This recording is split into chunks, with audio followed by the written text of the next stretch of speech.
지난 영상에서 우리가 시대적 차원의 영역에 속한 문제를 바르게 분별하는 것이 왜 중요한지를 말씀드렸습니다.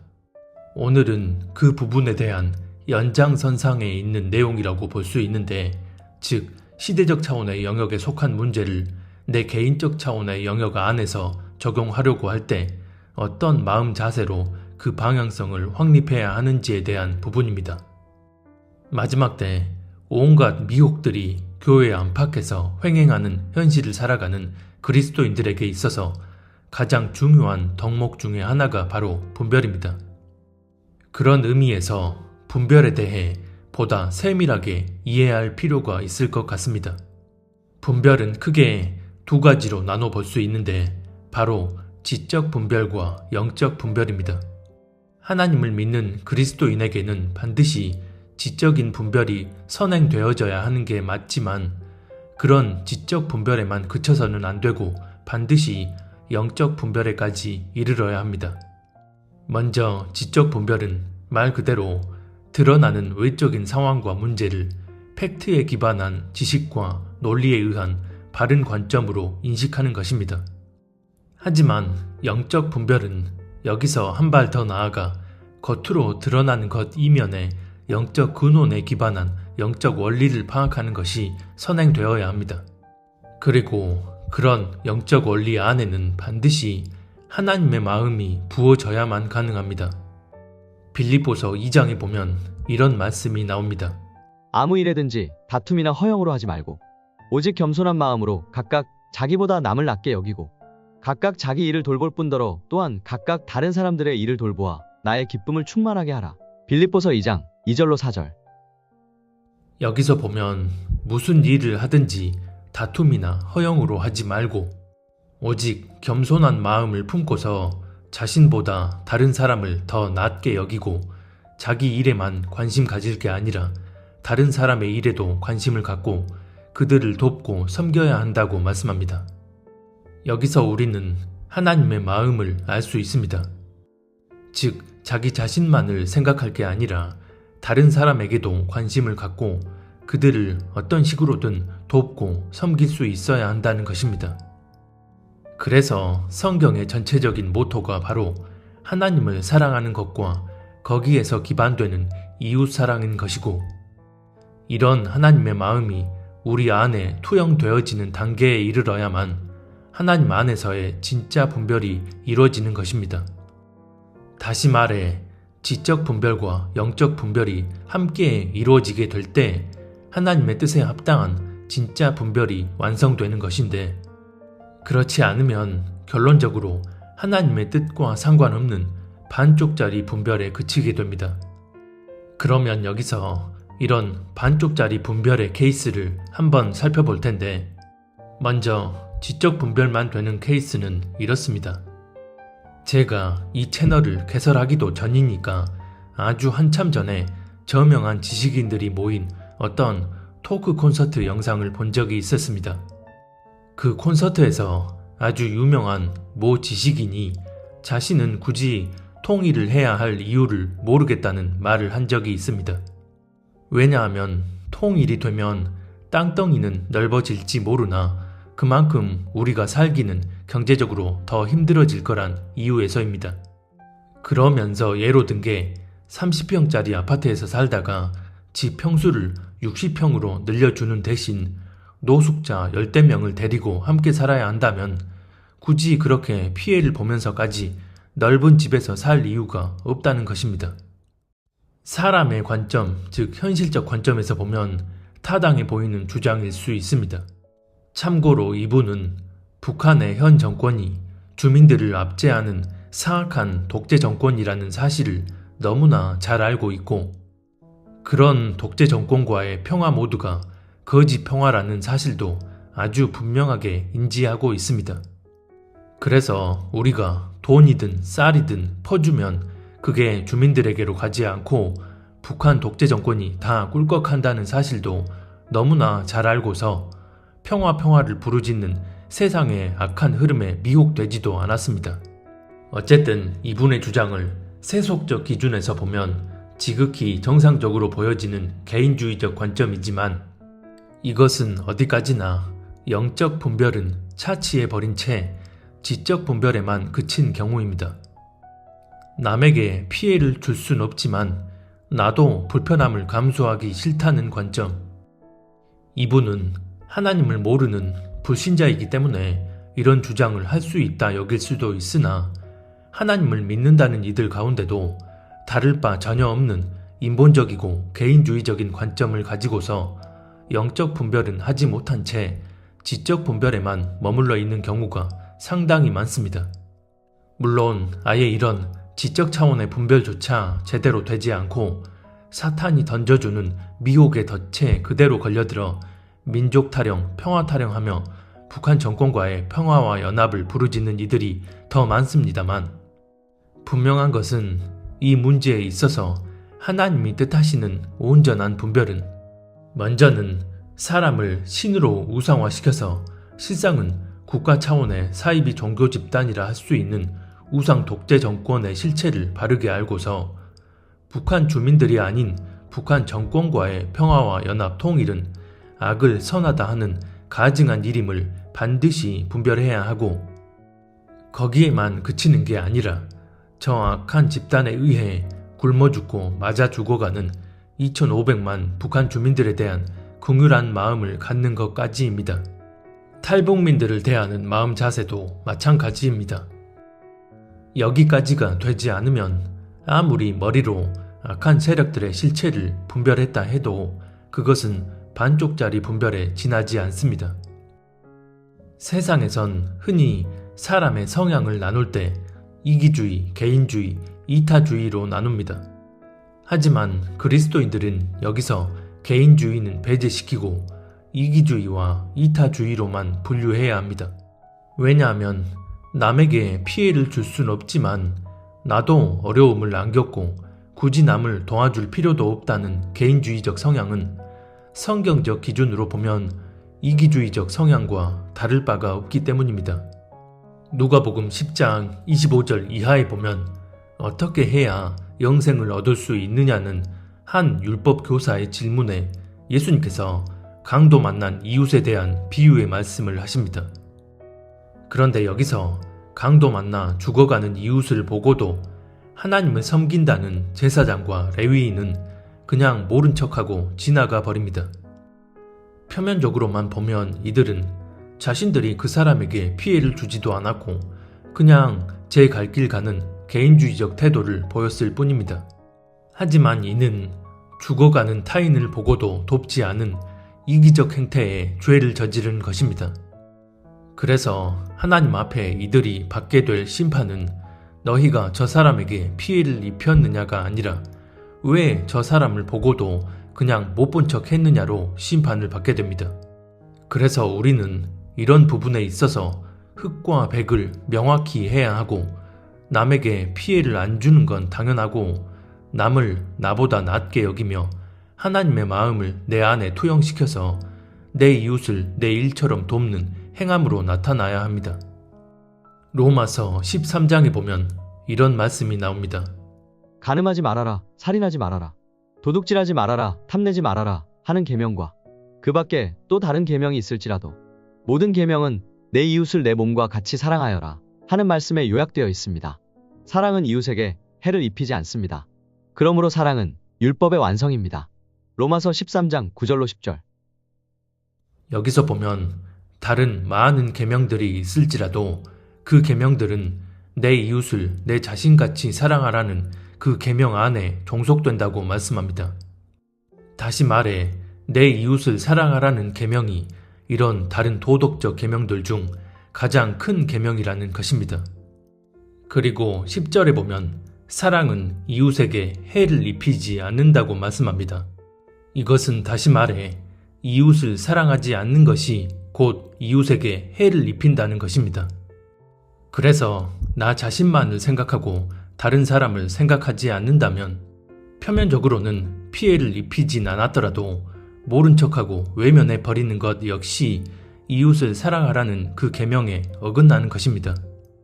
그래서 우리가 아무리 머리로는 이런 악한 것들의 실체를 바로 알고 분별했다 할지라도 하나님의 마음과 뜻이 우리 내면에 투영되어짐으로써 온전한 분별에 이르기 위해서는 반드시 타인에 대한 긍휼함이 포함되어져야 합니다. 이렇듯 하나님을 제대로 믿는 그리스도인이라면 지적인 차원의 분별에만 그쳐서는 안 됩니다.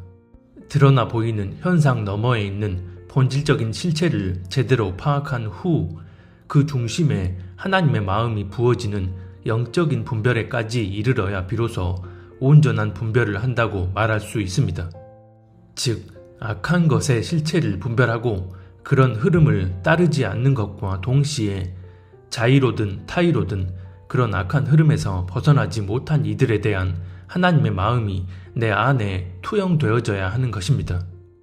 북한 정권의 사악한 실체를 바로 알고 분별하지만 통일이 되면 북한 주민들을 우리가 먹여 살려야 하고 이래저래 복잡해지니까 그냥 통일이 안 되는 게 좋을 것 같다 라고 생각한다면 이것은 북한 주민들에 대한 하나님의 마음이 전혀 내 안에 투영되어지지 않은 상태인 것이고, 이것은 결국 북한 문제에 대한 분별이 온전히 되지 않고 있다는 말과 같습니다. 저는 지금 한반도의 통일이 될지 안 될지에 대한 그런 현실적 이슈를 말하고자 하는 게 아니라 강도 만나 고통받고 죽어가는 이웃들에 대한 하나님의 마음과 뜻을 말하는 것입니다. 하나님의 마음이 부어지지 않는 지적인 분별에만 그치면 이런저런 지식과 논리로 자기 안위만을 생각하면서 현실을 이래저래 계산하며 머리 굴리기에 급급하게 됩니다. 지금도 강도 만나 고통 속에 죽어가는 북한 주민들을 바라보시는 하나님의 마음은 어떠실까요? 불신자들은 그렇다 치더라도 하나님의 은혜로 수십 년간 기적적인 풍요를 누려온 한국의 기독교인들이 어떤 마음으로 행동하기를 바라실까요? 하나님을 경외하는 그리스도인이라면 이것은 전혀 분별이 어렵지 않은 문제입니다. 그러면 또 다른 시대적 차원의 예를 들어서 하나님께서는 이 땅의 동성애자들을 어떻게 바라보실까요? 그들을 때려 죽여야 할 존재로 바라보실까요? 아니면 어떻게든 죄의 길에서 회개하고 돌이켜 회복되기를 바라실까요?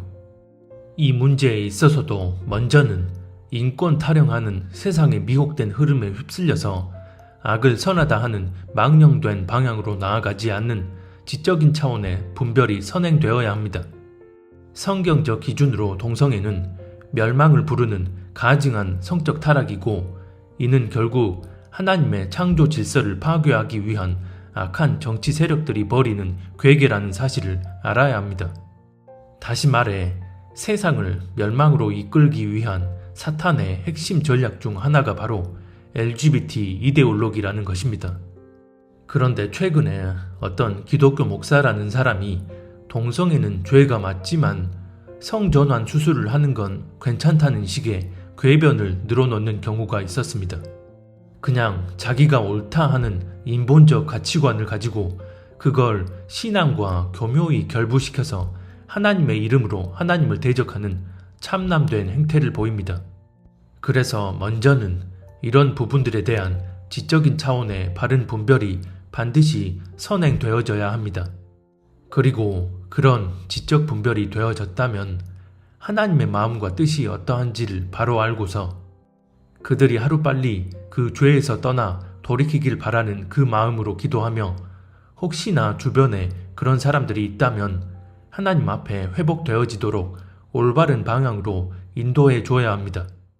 허나 그게 아니라 그들을 욕하고 비난하고 정죄하는 마음이 앞선다면 이것은 온전한 분별에 이르지 못한 것입니다. 위 이미지의 댓글처럼 실제로 동성애자들에 관해 이런 태도를 보였던 어떤 분이 하나님의 마음을 깨닫고 돌이킨 경우가 있었습니다. 우리 입에서 나오는 말들은 마음에서 비롯된 것들이라고 성경은 말씀합니다. 그리고 그런 마음에서 비롯되어 나오는 것들이 무엇인지에 대해 마태복음 15장은 이렇게 말씀합니다. 입에서 나오는 것들은 마음에서 나오나니 이것이야말로 사람을 더럽게 하느니라. 마음에서 나오는 것은 악한 생각과 살인과 간음과 음란과 도둑질과 거짓 증언과 비방이니. 마태복음 15장 18, 19절. 이 구절을 통해서 우리는 입으로 쏟아내는 말들을 통해 우리 마음의 상태가 어떠한지를 확인해 볼 수 있습니다. 그래서 우리 입으로 하는 말들을 겸비하게 돌아보고 스스로를 통제할 수 있어야 합니다. 골로새서 3장에도 보면 이런 말씀이 나옵니다. 너희도 전에 그 가운데 살 때에는 그 가운데서 행하였으나 이제는 너희가 이 모든 것을 벗어버리라. 곧 분함과 노여움과 악의와 비방과 너희 입에 부끄러운 말이라. 골로새서 3장 7, 8절. 우리가 예수 그리스도를 믿고 거듭난 자가 됐으면 분함과 노여움과 악의와 비방 등 입에서 나오는 부끄러운 말들을 삼가야 한다고 말씀합니다. 그 대상이 설사 심판받아 마땅한 사람이라 해도 이런 태도로 나아가는 것은 결코 옳지 못하다는 것입니다. 야고보서 3장 1절부터 12절까지를 보면 우리가 하는 말의 중요성에 대해 말씀하는데 특히 8절 이하는 이렇게 말씀합니다. 혀는 능히 길들일 사람이 없나니 쉬지 아니하는 악이요 죽이는 독이 가득한 것이라. 이것으로 우리가 주 아버지를 찬송하고 또 이것으로 하나님의 형상대로 지음을 받은 사람을 저주하나니 한 입에서 찬송과 저주가 나오는도다. 내 형제들아 이것이 마땅하지 아니하니라. 야고보서 3장 8절로 10절. 우리의 혀로 무슨 말을 하느냐가 중요하다는 것인데 한 입으로 교회에선 하나님을 찬양하다가 또 다른 상황에선 누군가를 욕하고 비방하고 저주한다면 이것은 결코 마땅치 않은 일이라는 것입니다. 갈라디아서 6장에 보면 또 이런 말씀이 나옵니다. 교우 여러분, 어떤 사람이 어떤 죄에 빠진 일이 드러나면 성령의 지도를 받아 사는 여러분은 온유한 마음으로 그런 사람을 바로잡아주고 자기 스스로를 살펴서 유혹에 빠지지 않도록 조심하십시오. 여러분은 서로 남의 짐을 져주십시오. 이런 방법으로 그리스도의 법을 성취하십시오. 갈라디아서 6장 1, 2절.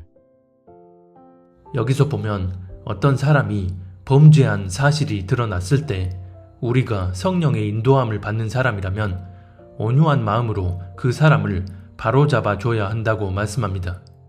이것이 바로 하나님의 마음이 내 안에 투영되어져서 그런 하나님의 마음을 따라 다른 사람을 대하게 되는 것입니다.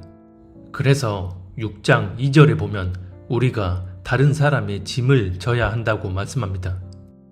즉 하나님의 마음이 내 안에 부어지게 되면 지적인 분별에만 그쳐서 단지 저 사람의 잘못을 판단, 지적하고 끝내는 게 아니라 그 사람이 잘못된 방향으로 나아가고 있다는 사실을 인지시켜 주고서 그런 길로 나아가지 않도록 도와주게 된다는 것입니다. 이와 동일한 의미에서 디모데 후서 2장도 이렇게 말씀합니다. 거역하는 자를 온유함으로 훈계할지니 혹 하나님이 그들에게 회개함을 주사 진리를 알게 하실까 하며. 디모데후서 2장 25절. 사실 이 구절이 적용되는 1차적 대상은 주의 종으로 부르심을 받은 사람들입니다. 하지만 더 넓은 범위에서 이 구절이 의미하는 자체를 놓고 보면 이 땅의 모든 그리스도인들이 어떤 마음 자세를 가지고 진리를 알지 못하는 자들을 대해야 하는지를 말씀하는 것입니다. 즉, 그런 사람들을 온유한 마음으로 훈계해야 하는 이유는 그들이 그런 온유함에 의한 훈계를 들었을 때 하나님이 찾으시는 사람이라면 회개의 마음을 부어주셔서 돌이킬 수 있기 때문이라는 것입니다. 그래서 데살로니가전서 5장에도 보면 이런 말씀이 나옵니다. 삼가 누가 누구에게든지 악으로 악을 갚지 말게 하고 서로 대하든지 모든 사람을 대하든지 항상 선을 따르라. 데살로니가전서 5장 15절. 여기서 먼저 악으로 악을 갚지 말라는 의미는 누군가가 나에게 못되게 굴었다고 해서 나도 똑같이 그렇게 되갚지 말라는 의미이기도 하지만 누군가가 범죄한 사실이 드러났을 때 그 사람을 향해 악한 말과 행동으로 정죄해서는 안 된다는 것입니다. 그래서 뒷부분에 모든 사람을 대할 때 항상 선을 따르라는 말씀은 어떤 사람을 대하든 간에, 즉 그 사람이 범죄한 사람이든 아니면 그냥 평범한 사람이든 간에 내가 말하고 행동하는 게 하나님의 마음과 뜻에 합한지를 헤아려서 그렇게 행동해야 한다는 것입니다.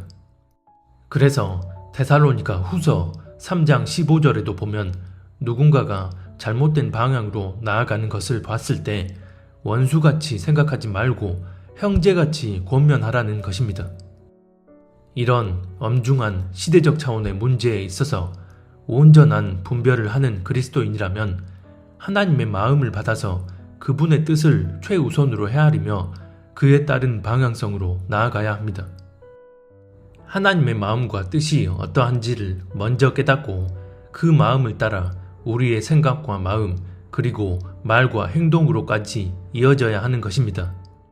이것이 내 안위나 세상의 논리와 가치관이 아닌 오직 하나님의 마음과 뜻 안에서 절대적으로 나아가야 할 태도적 기준인 것입니다. 그런데 이와는 정반대로 아예의 기본적인 사실 자체에 대한 지적 분별조차 제대로 이루어지지 못하는 경우도 많습니다. 어떻게 보면 이런 경우가 더 큰 문제라고 보여집니다.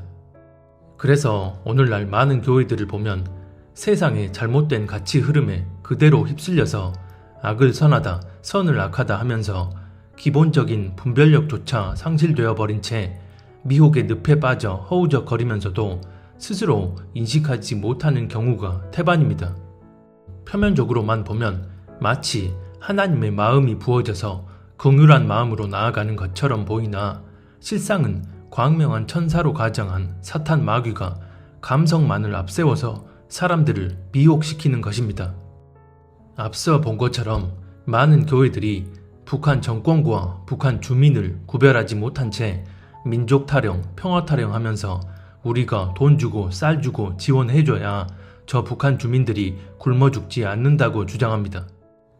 동성애 문제에 있어서도 마찬가지로 선과 악에 대한 진리적 기준을 하나님의 말씀 안에서 세워놓는 게 아니라 사랑, 인권 떠들어대는 세상의 가치 기준을 따라 저들의 성적 인권을 존중해줘야 한다며 역시나 감성적인 스탠스로 나아갑니다.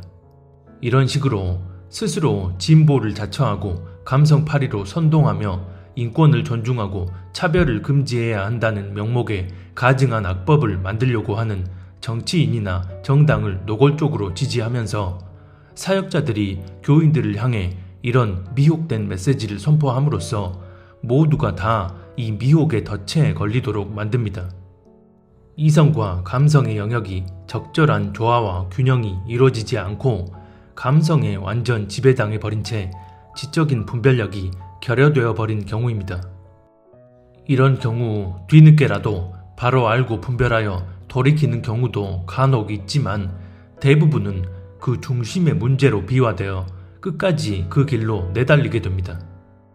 중심이 하나님 앞에 바로 서 있는 상태에서 단순히 지식적으로 잘 몰랐던 경우라면 중심을 감찰하시는 하나님이 당신의 때에 반드시 온전한 분별로 인도해 주십니다.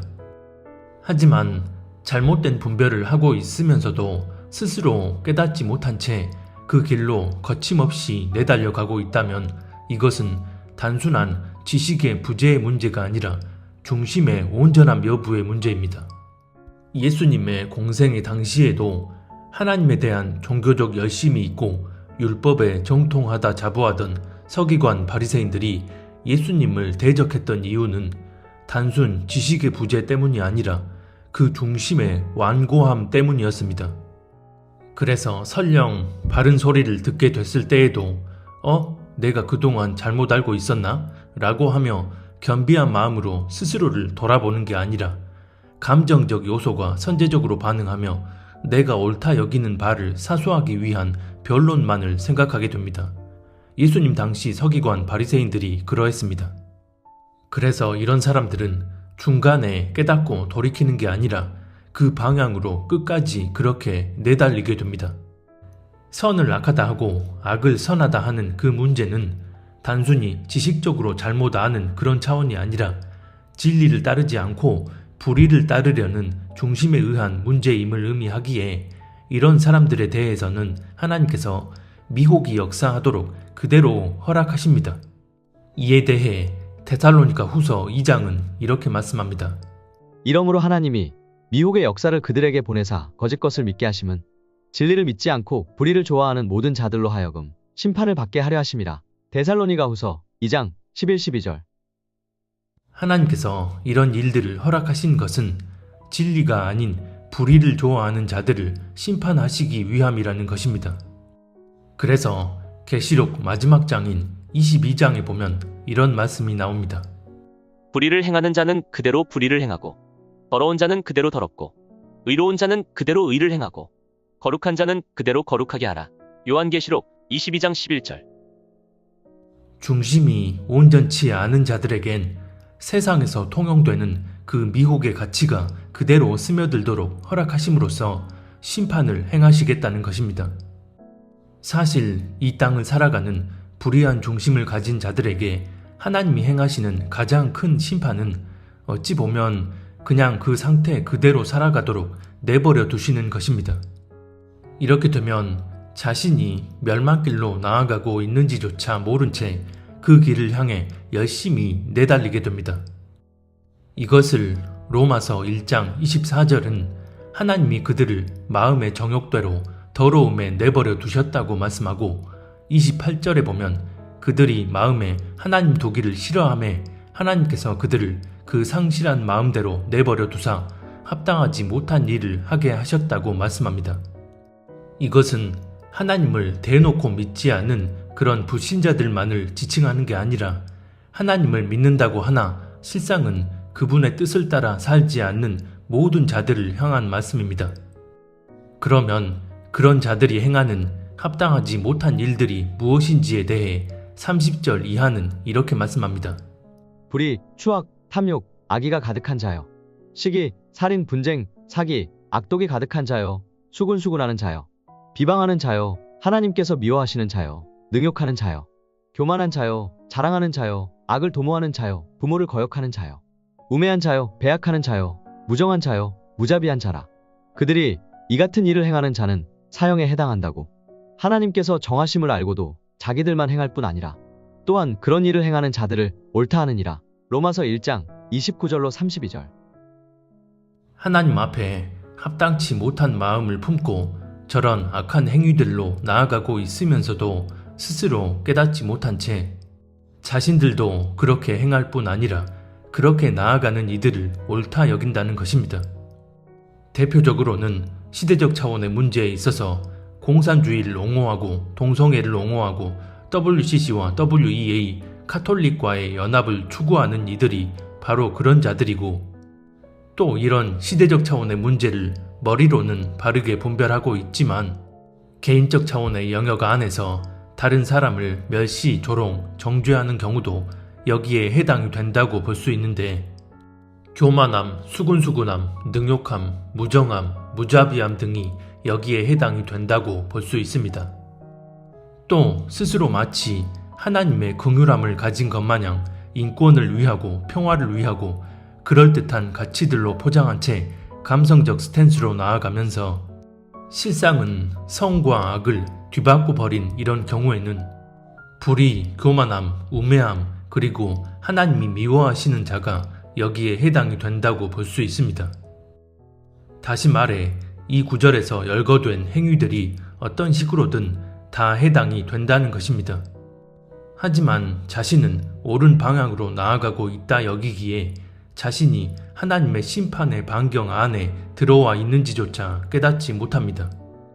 그래서 우리는 선줄로 생각하는 자는 넘어질까 조심하라는 고린도전서 10장 12절 말씀처럼 날마다 스스로를 돌아보고 주님의 은혜를 구하며 겸손한 마음으로 그분 앞에 나아가야 하고, 특별히 마지막 중에 마지막 때인 지금은 더더욱 우리가 좌로나 우로나 치우치지 않고 성령 안에서 믿음의 균형을 유지하며 온전한 분별함 가운데 나아가야 합니다. 히브리서 5장 13절 이하에 보면 어린아이와 장성한 자의 비유에 대해 말씀하는데, 어린아이와 달리 장성한 자들은 단단한 음식을 통해 자신을 단련시킴으로 선악을 분별하게 된다고 말씀합니다. 단단한 음식은 장성한 자의 것이니 그들은 지각을 사용함으로 연단을 받아 선악을 분별하는 자들이니라. 히브리서 5장 14절. 여기서 단단한 음식이란 12절에 보면 말씀의 기초 원리를 넘어서 더 깊고 높은 차원의 원리를 의미합니다. 그래서 그런 단계에 있는 성숙한 믿음의 사람들은 말씀의 깊고 세밀한 원리를 이해하고 적용함으로써 선과 악을 바르게 분별하게 된다는 것입니다. 성경에서의 선악은 단순한 행위적인 옳고 그름이 아니라 하나님의 뜻에 합당한 것과 하나님의 뜻을 거스르는 것으로 구분합니다. 그래서 장성한 믿음의 사람만이 하나님의 뜻에 합당한지 아닌지를 바로 분별할 수 있게 된다는 것입니다. 그렇다면 이런 장성한 사람은 어떤 사람을 의미하는 걸까요? 말라기 3장 16절 이하에 보면 이런 말씀이 나옵니다. 그때 여호와를 경외하는 자들이 피차에 말하매 여호와께서 그것을 분명히 들으시고 여호와를 경외하는 자와 그 이름을 존중히 여기는 자를 위하여 여호와 앞에 있는 기념책에 기록하셨느니라. 만군의 여호와가 이르노라. 나는 내가 정한 날에 그들을 나의 특별한 소유로 삼을 것이요 또 사람이 자기를 섬기는 아들을 아낌같이 내가 그들을 아끼리니 그때에 너희가 돌아와서 의인과 악인을 분별하고 하나님을 섬기는 자와 섬기지 아니하는 자를 분별하리라. 말라기 3장 17, 18절. 여기서 하나님을 경외하는 자들이 여호와의 기념책에 기록되어졌다고 하고선 하나님이 정하신 어느 때에 그들을 당신의 특별한 소유로 삼으시겠다고 말씀하십니다. 그렇게 됐을 때 그들이 의인과 악인을 분별하고 하나님을 섬기는 자와 섬기지 않는 자를 분별하게 된다고 말씀합니다. 여기서 의인과 악인에 대한 분별은 악을 선하다 하고 선을 악하다 하는 그런 거짓에 미혹되지 않는 분별이고, 하나님을 섬기는 자와 섬기지 않는 자에 대한 분별은 하나님을 제대로 섬기지 않는데도 표면적인 모양에 속아서 사람의 미혹에 걸려들지 않게 되는 분별입니다. 즉, 이런 분별은 어디까지나 하나님에 대한 경외함이 있을 때 하나님께서 은혜를 베풀어 주심으로 분별할 수 있게 된다는 것입니다. 하나님에 대한 경외함이 있다는 것은 하나님의 마음을 헤아리고 그 마음을 따라 나아간다는 것을 의미하기에 겸비한 마음으로 자기 자신을 돌아보며 하나님의 뜻에 합당한 말과 행동으로까지 이어지는 온전한 분별이 이루어지게 되는 것입니다. 단순 지식적 차원의 분별을 넘어선 하나님과 마음을 같이 하는, 즉 하나님을 경외함으로 그분의 마음이 자기 안에 심겨진 이들이 할 수 있는 온전한 분별이라는 것입니다. 그래서 우리는 선을 악하다 하고 악을 선하다 하는 그런 거짓의 실체를 간파하는 지적 분별을 바르게 하고, 거기에 반드시 하나님의 마음이 내 마음에 그대로 투영되어지고 말과 행동으로 나타나게 되는 온전한 영적 분별에 이르러 하나님의 눈길 머무는 그곳에 우리의 눈길도 두고 하나님의 마음을 따라 우리도 그 마음을 품고 그렇게 하나님과 동행하며 나아가는 자들이 되어야 합니다. 우리 모두가 다 이 마지막 때에 하나님과 이렇게 친밀하게 동행함으로 그런 온전한 분별의 삶을 살다가 다시 오실 주님 앞에 서게 되는 거룩한 신부들이 될 수 있기를 바랍니다.